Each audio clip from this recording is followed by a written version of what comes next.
All right. Welcome back, everyone. I hope you enjoyed your extra day of the weekend, making this week feel a little more manageable, I hope.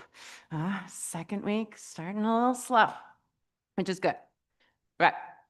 So today we're going to be continuing our discussion of arteries and really specifically arterioles. So a reminder of where we left off. This wasn't the exact last slide, but this is kind of the center of what we need to understand what we're doing today.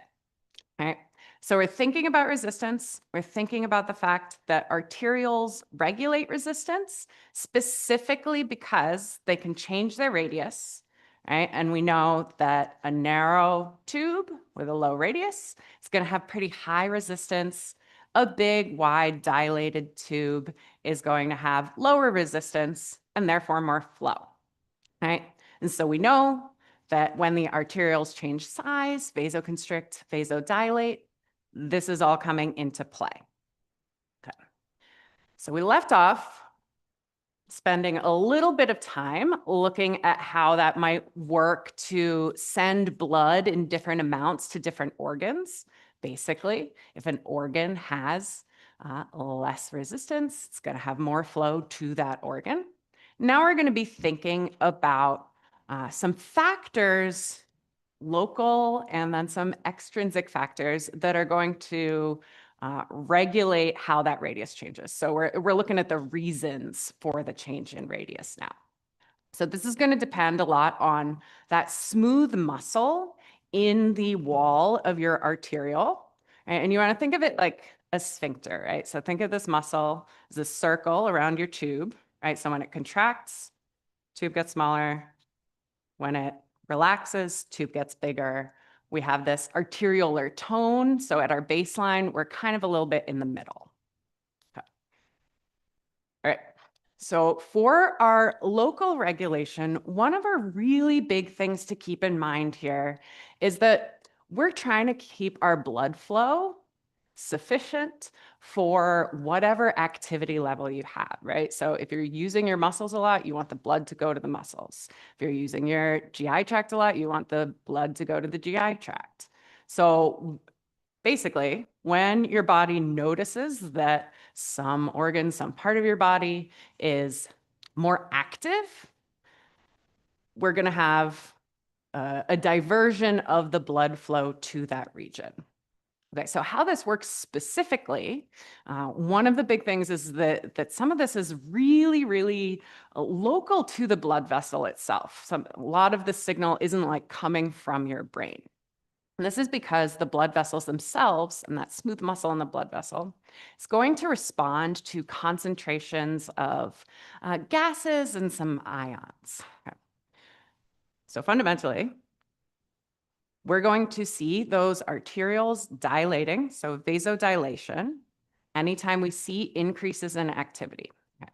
So our signals for increases in activity, we're thinking metabolism, right? A cell that's doing stuff is going to need energy, so it needs to break down glucose, get itself ATP. Okay. So when we see markers that there's additional metabolic activity in your tissue, we see that vasodilation. So what these markers might be, particularly we're going to think about the carbon dioxide. That's going to be the most obvious one. So if you remember in cellular respiration, or if you don't remember, I'm telling you now, right? As you break down that glucose, you're pulling off the carbons, you're breathing them out as carbon dioxide out of your body, but first they go into your bloodstream, right? So when you have increases in metabolic activity, you're going to have an increase in carbon dioxide in the blood in that area. There are some other markers of increases in metabolic activity too that we haven't really talked much about, but if you saw a lot of potassium or a lot of hydrogen ions in that area, those would also be markers of increased metabolic activity. Right. So we're going to vasodilate and have increase in flow if we see those in the blood. And we also have the reverse, right? So your arterioles can grow wider and they can shrink, right? We can vasodilate and we can vasoconstrict. So our marker for lower metabolic activity, so like you're not doing much, is that we're going to have like extra oxygen, basically. Right? So remember that aerobic cellular respiration, which is most of what we do requires oxygen. So when you're seeing increases in metabolic activity, you'd be soaking up all this oxygen because you need it to make the ATP. But if that area is relaxed, not that active, you're going to see higher oxygen levels. So those higher oxygen levels would be a sign that this is a good time to vasoconstrict and let that blood go somewhere else. Okay. So one particular example, a named example that you'll want to know of this kind of phenomenon, this local regulation, is something called active hyperemia. So this is the specific name for when you have additional blood flow, extra blood flow, so hyper, extra, and anytime you see that ending emia, that tells you that this is something to do with your blood, right? So active hyperemia, extra blood in response to activity, okay? So at our steady state, we're using all our O2, right? All our oxygen is going into our cells. We're delivering it at the same rate that we use the oxygen. And then we are removing all the carbon dioxide that we're making. So that's what we would see if we have the right amount of blood flow for this part of the tissue, this part of the body. The increase in metabolic rate, as I kind of just said on the previous slide, but now it's here in bullet points for you, right? So if you have increased metabolism, doing extracellular respiration, you're using up that oxygen, you're using the oxygen that was there, and then you're using even more, right? So you're using more oxygen than is being replaced as new fresh blood comes in there. So we're seeing a drop in oxygen levels. And we're seeing a buildup of carbon dioxide. So usually all that carbon dioxide should be swept away as soon as it's produced. But now the blood isn't flowing fast enough. There isn't enough of it to take all that carbon dioxide out. So we're seeing that buildup. So in response to this situation, this high carbon dioxide and this low oxygen, we're dilating the arterioles, going to the capillary beds that are near the tissue that is or isn't metabolically active, right? So we're getting extra blood flow to this region. Okay. This is going to result in more oxygen coming to that area, right? Bigger, wider blood vessel, lower resistance means more flow. So more oxygen is coming in, more carbon dioxide is getting removed. We can go through this in picture form. I do think this picture actually helps. So at the end, you'll have all four of the pictures in this little block together, but we'll go through how to read them together right now. Okay. So what we're looking at here, we're looking at some generic cells up top. So this is our tissue region, right? So this might be, probably we're thinking about muscle tissue. We often use muscle as an example when we're thinking here, but it could be some other type of tissue, skin, whatever. Okay. We got our blood going by here, right? And here we have that interstitial fluid. So our extracellular fluid, one of the two types, right? We've got this interstitial fluid. The other type of extracellular fluid was that plasma that's in the blood. So right here, we're looking at the steady state condition. So our arteriole is going to split up, and we're going to have a capillary bed following it. Capillary bed is where the actual exchange of materials happen, but that arteriole is our pipeline to this capillary bed. So we can see here, right? Green is our carbon dioxide, and this purple bluish color is our oxygen. Okay? So for every oxygen that is going into our cells that they're soaking up so that they can do their cellular respiration, their aerobic cellular respiration. So for each of these getting soaked up, we have an oxygen coming into this interstitial fluid from the bloodstream, right? So this is that one-for-one replacement. And we see the same setup for the carbon dioxide. So we produce 2 carbon dioxide here, right? And we can see the bloodstream pulling in 2 carbon dioxide. Okay, so in this case, this would mean we have the right amount of blood flow for this region, for this block of tissue. Okay, but we kick into high gear. Say this is a muscle, right? We start working out. Now we're going to change the situation, right? So now we see this increase in metabolic rate, right? So if we take a look at those oxygens, right, we can see we definitely don't have one-for-one replacement anymore. Like, look at all these oxygens that we're soaking up, but we're still just delivering these 2 oxygens from the blood, right? So this isn't a good situation if we want to continue to be metabolically active, right? And we can see that we have the same problem when we look at carbon dioxide. We're producing a lot of carbon dioxide, right? And we are not taking that carbon dioxide away. We'll talk later about the fact that in your body, carbon dioxide often acts as kind of like an acid, but since I'm mentioning it now, you can imagine why you might not want something kind of acidic building up in your body. Okay. So this is a problem. We see this increase in metabolic rate, and now we are using oxygen and producing carbon dioxide faster than they can get replaced by the blood. So now we have our solution. Okay. So this decreased oxygen concentration, and especially this increase in carbon dioxide, is something that your arteriole reacts to, right? Like, so the smooth muscle itself basically is reacting to this change in gas concentration in that fluid that neighbors your blood vessel, right? So here we can see this buildup of extra carbon dioxide, right? So now if we look at how many green dots there are versus blue dots here, right? We can see there's lots of green dots, so lots of carbon dioxide has built up in the tissue, and we've removed all that oxygen, right? So that directly acts on the smooth muscle, and it causes it to loosen up. So we see this vasodilation happen right afterwards, right? So we're going to have a quick question before we look at our full picture.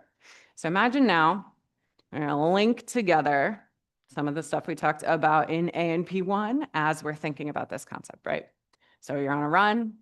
You've got these oxidative fibers. They're working hard in your lower limb to keep you running. They're using all their oxygen.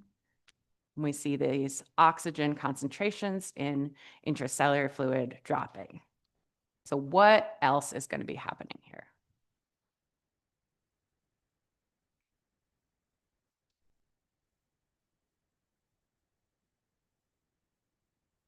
That is all of them.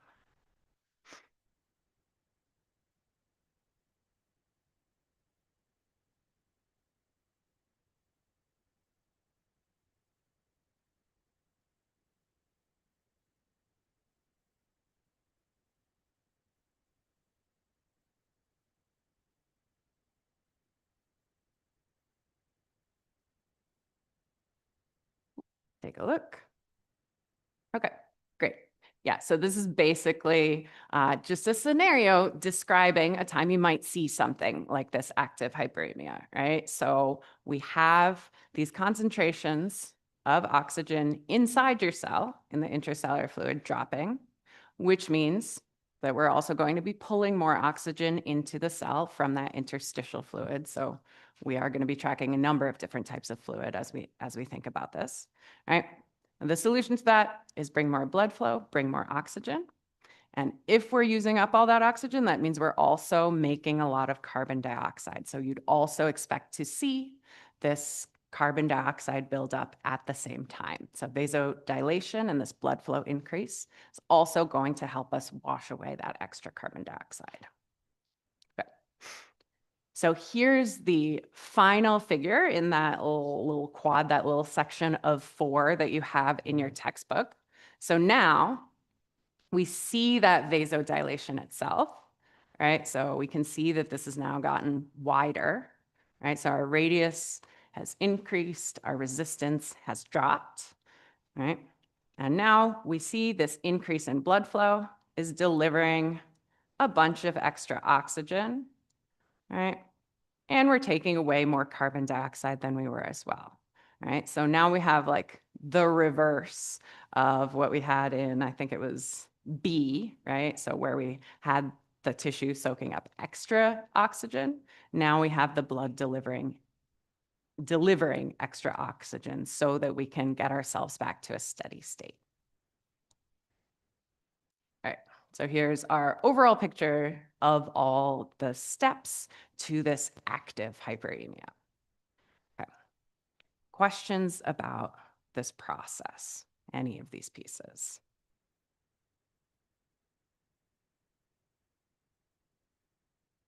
Okay, so as you're studying this, I think it helps to remember like the big picture, what's happening, why is this happening, and then dive into these more granular details. So you will want to be able to talk about each of these steps.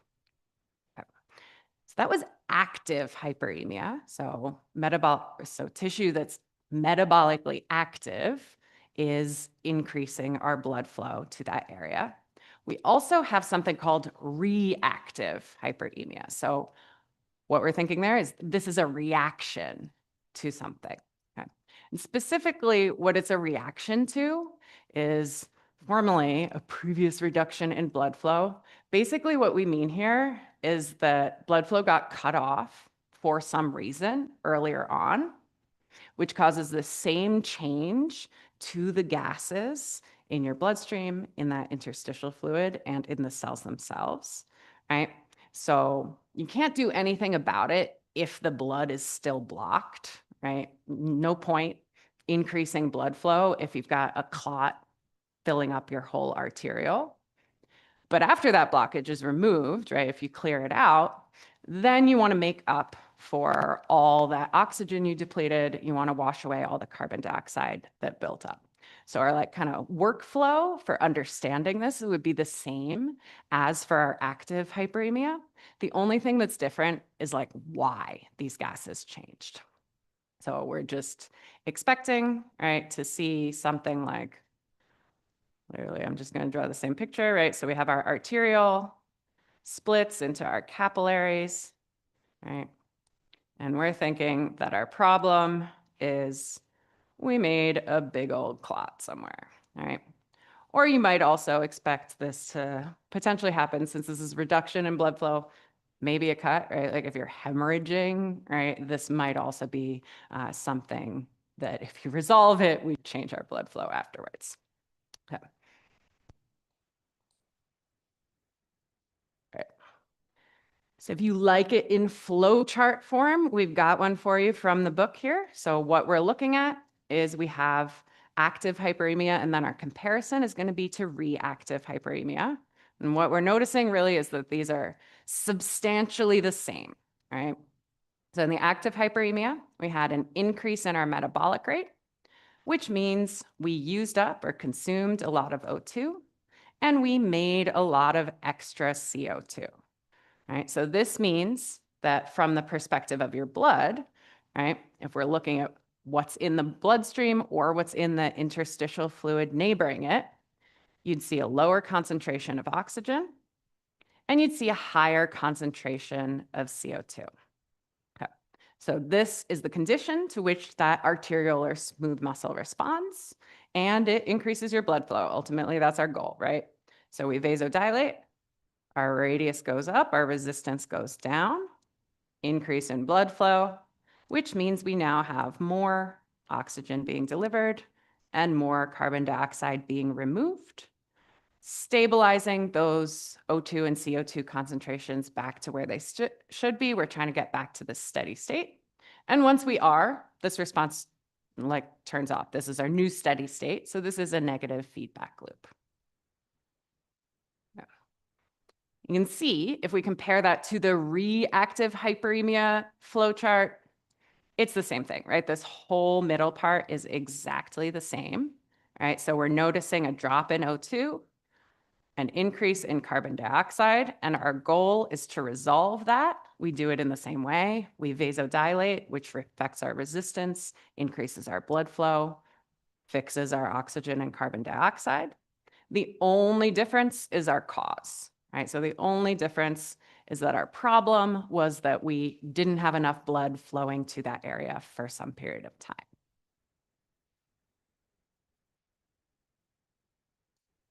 Okay. Right.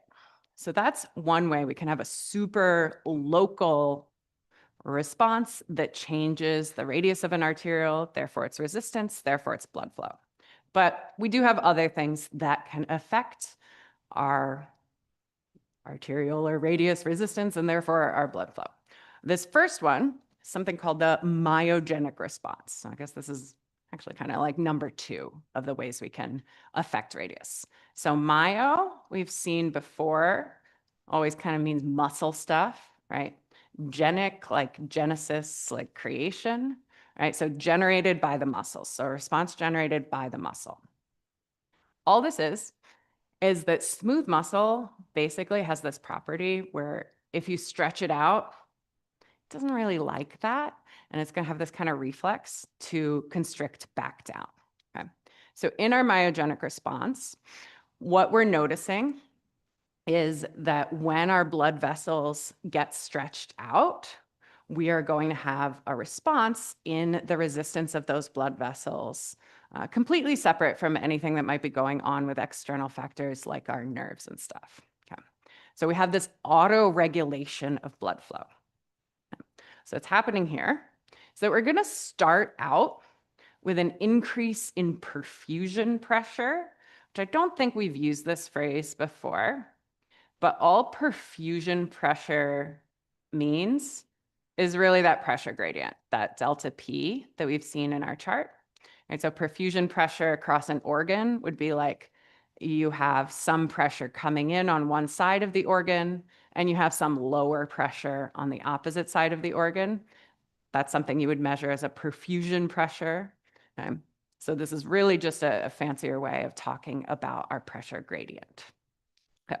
So when we see this increased perfusion pressure, that means we're going to see an increase in blood flow, right? Because that's how this works, right? So our blood flow is our pressure gradient. So in this case, our perfusion pressure across, say, an organ divided by our resistance. Right, so when we see an increase in this perfusion pressure, our flow changes, our flow goes up. Now this means we've got more blood in those arterioles. Blood takes up physical space. We'll refer to this pressure on the arteriolar walls later as like a hydrostatic pressure. We don't really have to worry about that right now, but think about this extra blood opening up those arterial walls because we physically have more blood there pressing on the walls. So when we do that, we've got this sphincter of smooth muscle around our arteriole, right? So it's getting stretched out as that arteriolar wall gets stretched out. Okay. It doesn't like that, so it contracts in response. So think about like your knee reflex, right? A little hammer and you kick out, right? Muscles do have reflexes in response to things that are touching them, things that are changing them, including this smooth muscle has this property of contracting after we have this swelling. So our vasoconstriction is going to decrease that blood flow back down. And the point of this is to try and keep that blood flow constant, right? We don't really like to see big changes overall to our blood flow across an organ or across an area unless we need it, right? So there would be an interplay of these different responses and reactions potentially going on at once. So think about myogenic response as vasoconstriction in response to increased flow. So here we, again, have a little flow chart if you like flow charts. So we're looking at that increase in perfusion pressure, right? So our pressure gradient went up. This means that we have an increase in our blood flow, right? And then that means we're going to stretch out our arteriolar muscle, which means we are going to, in response, constrict, because that's what smooth muscle does when it gets stretched out, increasing our resistance and dropping our flow back down. All right, so this drop in flow then goes back. It's a negative feedback loop on that initial rise in blood flow here.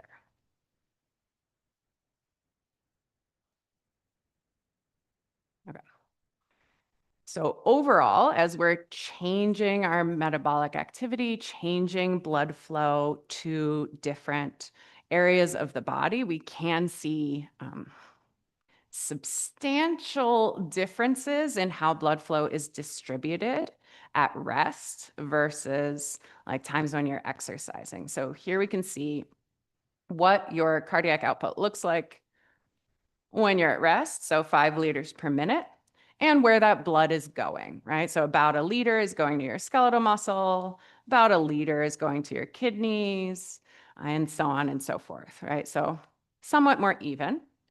Versus when you start exercising, we're going to notice that we have a huge increase in our cardiac output, right? So you've felt, right, like your heart rate go up when you're exercising. We know that that happens. We also know that we affect our stroke volume as well, right? So you can physically squeeze out more blood per heartbeat, right? So extra cardiac output. And we can see that most of that ends up going to your skeletal muscle.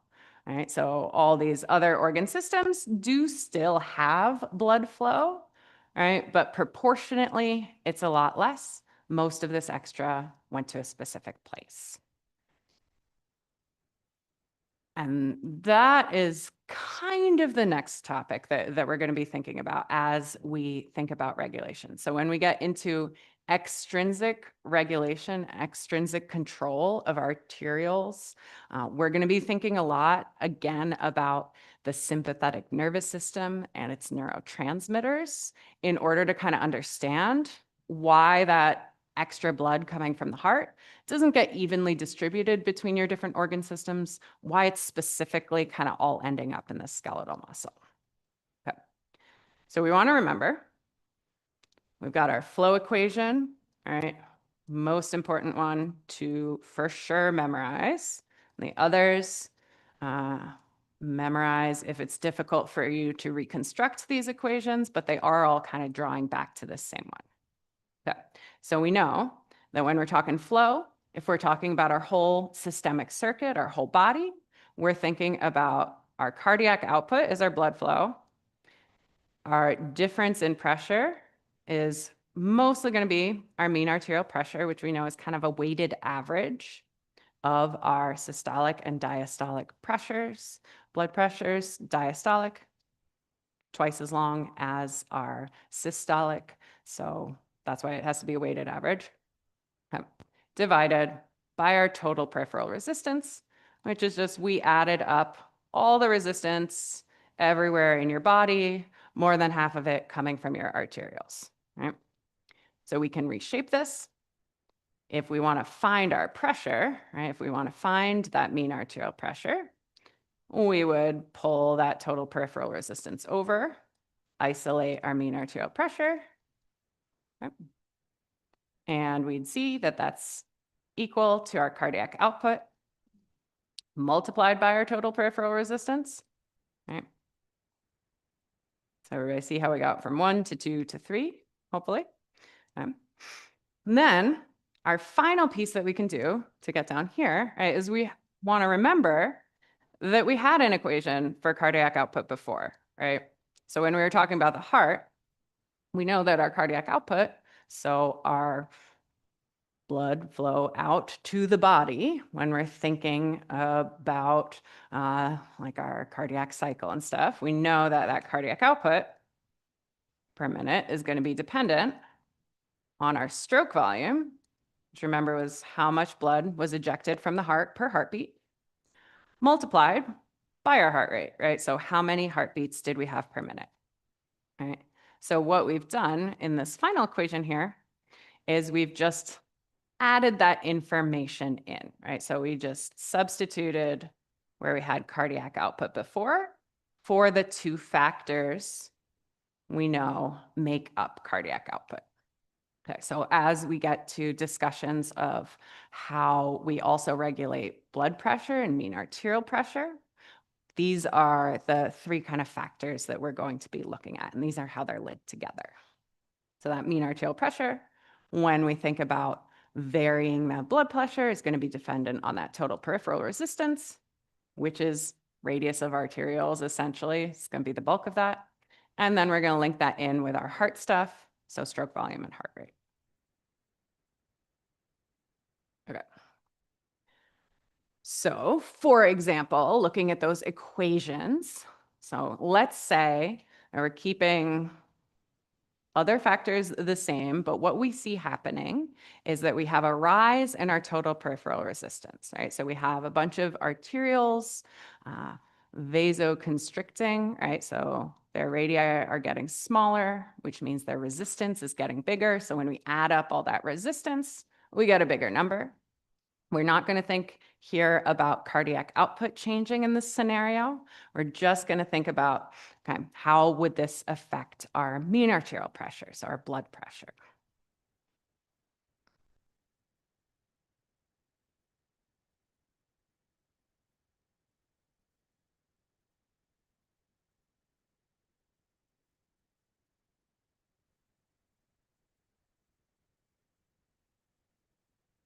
Okay, let's take a look. Okay, great. So this raises mean arterial pressure, right? Because we know when we isolate that mean arterial pressure,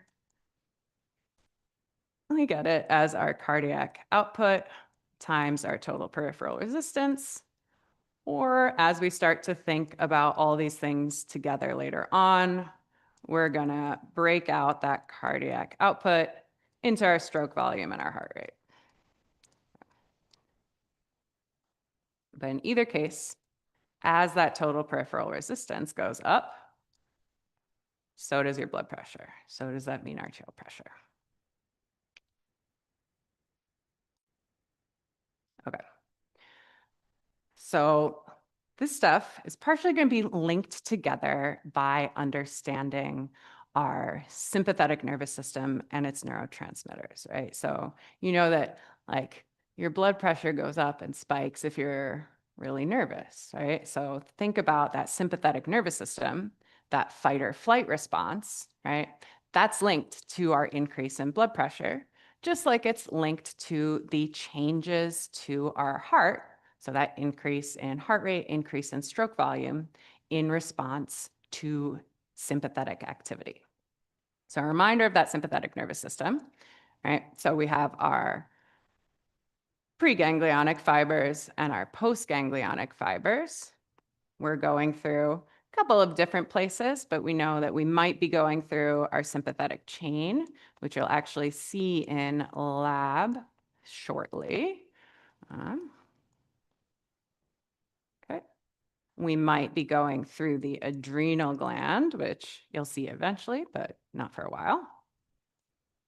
Sympathetic chain or sympathetic trunk are pretty interchangeable terms. Here we have our adrenal gland, and there we have some collateral ganglia. So collateral ganglia are just like extra ganglia. We know those postganglionic neurons are all adrenergic, right? So adrenergic, meaning they produce either norepinephrine or epinephrine in particular is coming from that adrenal gland linked up to the sympathetic nervous system. Okay.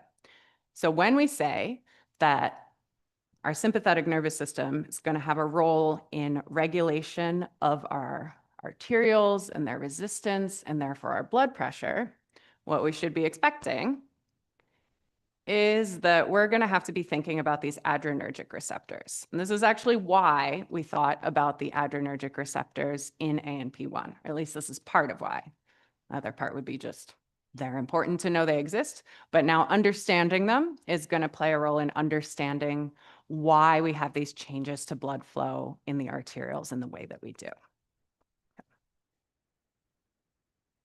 So, quick memory type of quiz. And if you don't remember, that's fine. We're going to go through this. But remember, we had our different types of adrenergic receptors, and we also had different types of cholinergic receptors. So let's see if we remember which one of those receptors had a high affinity for norepinephrine, had an excitatory effect on effector organs, and in its sort of second messenger system involved our signaling molecule IP3.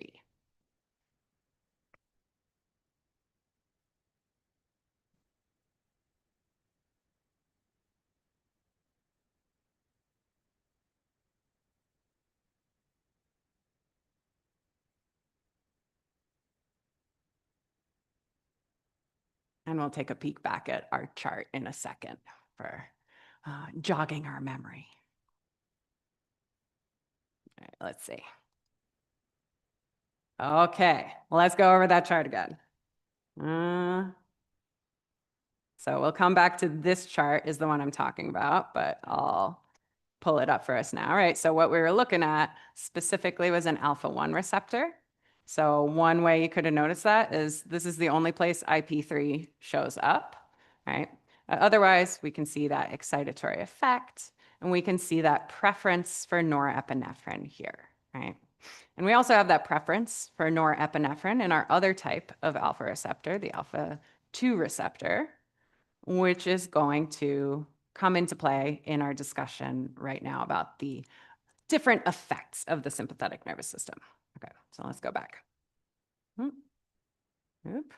can't go forward, can't go back, only forward? Sure we can, okay. Okay, so when we're thinking about this extrinsic control, those neurotransmitters, those hormones are going to play a role. And particularly, we're going to be thinking about our sympathetic nervous system and sympathetic activity as playing a really big role in the changes to mean arterial pressure, mediated by or changed by these changes to the arterioles and their resistance. Okay. So sympathetic nervous system really is like the main thing you're going to be remembering for this extrinsic control stuff. Okay. So first thing to know is that the sympathetic nerves do go to smooth muscle in the arterioles, right? So when we're thinking about the heart, one of the things we were paying attention to was where do we see parasympathetic innervation going? Where do we see sympathetic nerves, right? That was why only the sympathetic nerves were able to change our stroke volume because they're the only ones that physically go there. So it's important to know sympathetic nerves do go to smooth muscle and arteries, right? Now, the second thing we want to know is that those arterioles have a specific type of receptor on them, right? So it's not enough for just the nerves to go to that region. We also have the cells themselves and that smooth muscle responding to the neurotransmitters and hormones coming to them in a specific way because of the specific receptors that they have. Okay. So mostly throughout your body, we're going to be thinking about alpha adrenergic receptors, right? And we don't have to specify for ourselves, right? The second, alpha-1, alpha-2, to think about alpha receptors. So alpha receptors, if we go back to the chart, which we will later on, prefer norepinephrine, and they don't create cyclic A&P in our cells, right? Okay. So what we're going to see that norepinephrine or potentially epinephrine, they can take some epinephrine. We're going to get into some fuzzy details there.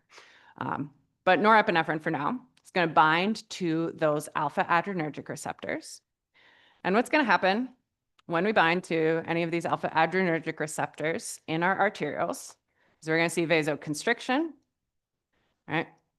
So these arterioles, when we have a neurotransmitter bind to their alpha receptors, they clamp down. So radius decreases, vasoconstriction, which means that we're increasing our resistance.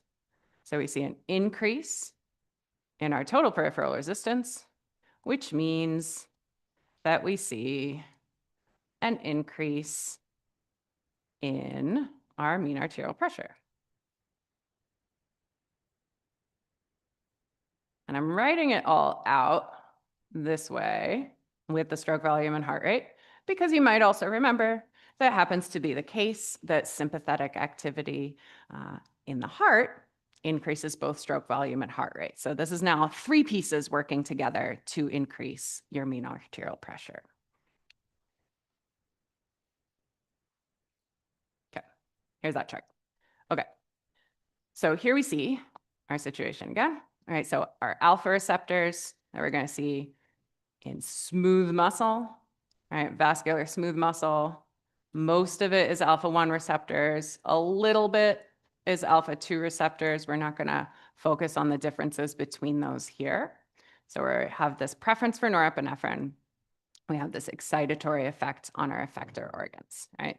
So excitatory here means those sphincters around our arterioles are clamping down, right? So they're constricting. That's what muscle does when it's active. Now, our beta receptors before, we could recognize on our chart because they activate cyclic A&P, right? But we can also see here that there's variation in their response to norepinephrine and epinephrine, right? So in a beta-1 receptor or a beta-3 receptor, we kind of don't care whether it's norepinephrine or epinephrine. We have equivalent responses in both of those, right? But we're going to notice that's not where we have our blood vessels listed, right? So blood vessels, some of them are going to have beta-2 receptors in specific. And so when we look at the beta-2 receptor, we're going to notice that a beta-2 receptor far prefers epinephrine to norepinephrine, right? And we can see that there's actually going to be potentially an inhibitory effect with these beta-2 receptors. Okay. So what we want to remember here, alpha receptors prefer norepinephrine, and they cause vasoconstriction in our arterioles. When we see beta receptors, they're going to be beta-2 receptors, okay? And they're going to prefer epinephrine to norepinephrine by a lot. Okay. Okay. So this is part of where we get this direction of extra blood to our skeletal muscle specifically and to cardiac muscle, right? So we say pretty much everywhere we've got alpha receptors, excluding the brain. We don't really want to mess too much with blood flow to the brain, as you can imagine, okay? So pretty much everywhere we've got alpha receptors. But in our skeletal muscle and the cardiac muscle specifically, so the blood vessels going there, this is where we're going to see a lot of these beta-2 adrenergic receptors that respond differently to our hormones and neurotransmitters. Okay. So when we had norepinephrine coming into an alpha receptor, just generally out in the body, the response is vasoconstriction. Okay. Now, when we have epinephrine in the mix, which is another thing that is produced in response to our sympathetic nervous system because of that link to the adrenal glands, okay, our epinephrine can bind to alpha receptors, right? They don't hate epinephrine, they just like norepinephrine better. But we can see that the beta-2 receptors love that epinephrine. Okay. So when we have epinephrine, it can bind to either of them, either the alpha receptors or those beta-2 receptors. When it binds to a receptor, I kind of like to think of it as like the response in the arteriole in that blood vessel is dependent on which receptor it bound to rather than the neurotransmitter itself. So what I mean is norepinephrine caused vasoconstriction at our alpha receptors everywhere. Now we've got a new neurotransmitter slash hormone. We've got epinephrine, right? If it binds to an alpha receptor, that does the same thing as the norepinephrine did, right? So that's still vasoconstriction if we're binding to one of the alpha receptors, right? So the alpha receptor takes norepinephrine, takes epinephrine, whichever one it happened to get, vasoconstriction is going to happen. But if we got that beta-2 receptor instead, when those beta-2 receptors get activated by that epinephrine, which they far prefer, this is when we see dilation, right? So vasodilation, blood vessel getting wider, right? We're going to get more flow to the places with the beta-2 receptors, right? So vasodilation at beta-2 receptors and the fact that we have those beta-2 receptors in skeletal and cardiac muscle specifically already gets to a piece of why we have this extra blood flow going to skeletal muscle and cardiac muscle when we increase our cardiac output, right? Because we're dilating specifically at the places where we have these beta-2 receptors, and we see those beta-2 receptors specifically in the blood vessels going to your skeletal muscle and your cardiac muscle. So,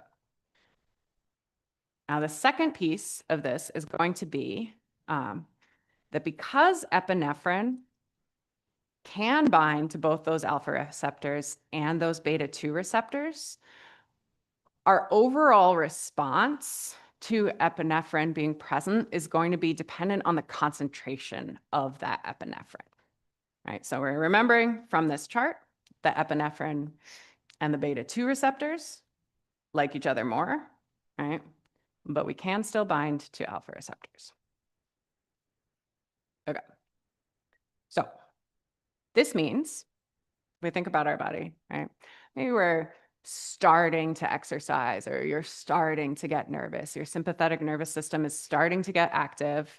Your adrenal medulla is starting to produce epinephrine. Okay? At these low concentrations, at these low levels, because those beta-2 receptors like epinephrine so much, right? That's where most of the epinephrine is going to end up, right? So those beta-2 receptors are greedy for epinephrine. They're going to be soaking it up. So at these low concentrations of epinephrine, our overall effect is going to be vasodilation to these areas. Now, at higher concentrations, you can think of it as kind of spillover, right? So if your adrenal glands are now producing a lot of epinephrine, it's still going to go to those beta-2 receptors, but we've got extra. So now we're going to have spillover to the alpha receptors as well, okay?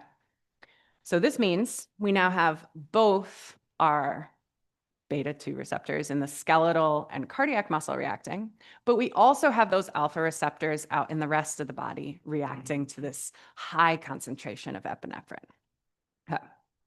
Regardless, the response is still going to be dependent on what receptor we have, right?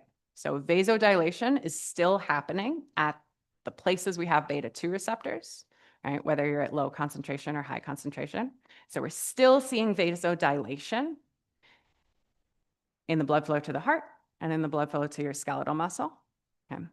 But we got a problem now, right? So if we have vasodilation overall, right, this would be decreasing our total peripheral resistance, right? Because this extra blood flow is because of a drop in resistance.